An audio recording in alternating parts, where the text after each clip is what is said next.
안녕하세요. 생각그레이드입니다. 오늘은 한국조선해양 가사면 부회장 인터뷰를 같이 보려고 합니다.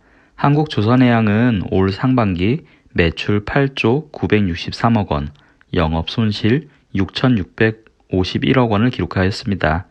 자회사인 현대중공업, 현대미포조선, 현대상업중공업 등 3개사가 올 들어 지금까지 192억 9천만 달러를 수주했지만 적자를 벗어나지 못하고 있습니다.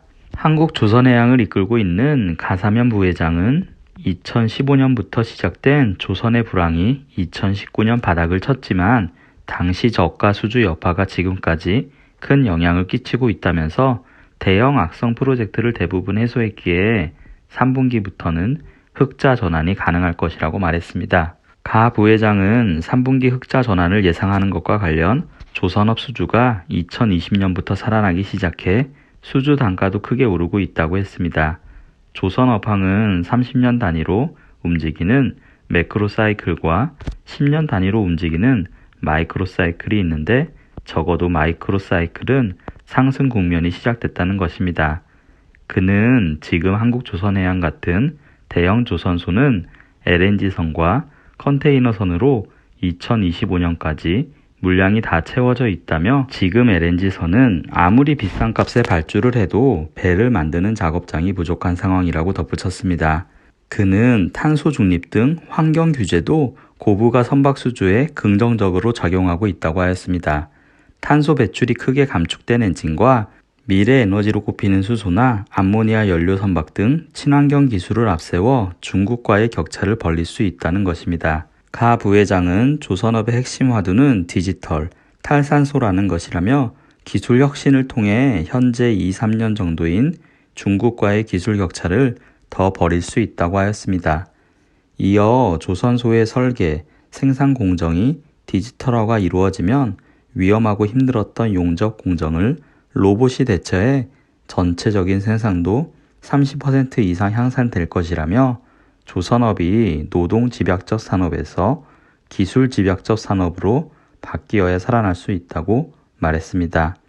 그는 한국 조선업의 미래를 위해서는 대우조선해양 문제를 빨리 해결해야 된다고 말했습니다. 가 부회장은 2015년 조선업 전체가 수주 불황과 적자에 시달릴 때 정부가 외부 기관에 맡긴 컨설팅에서 조선 3사 체제로는 한국 조선업이 생존할 수 없다고 나온 결론을 기억해야 한다고 말했습니다. 당시 보고서는 대형 조선 3사 체제로는 글로벌 수주전에서 제살 깎아먹기식 저가 수주가 이루어질 가능성이 높고 대우조선해양은 자체적으로 생존할 가능성이 없다는 것으로 나온 것으로 알려졌습니다. 하지만 일자리 감소와 지역 경제 침체 등을 우려한 정치권의 압력으로 보고서는 소리소문 없이 사라졌고 대신 대규모 공적 자금이 투입되었습니다. 대우조선해양에는 2015년부터 약 7조 1천억 원의 공적 자금이 들어갔습니다. 가 부회장은 우리가 대우조선해양을 인수하려고 했던 것도 국내 조선 3사 체제보다는 2사 체제가 생존 확률이 높고 조선 산업 전반적으로 지속 가능성을 높여준다고 생각했다고 덧붙였습니다. 2019년부터 추진해왔던 한국조선해양과 대우조선해양의 기업 결합은 독점을 우려한 유럽연합 반대로 최근 무산되었습니다.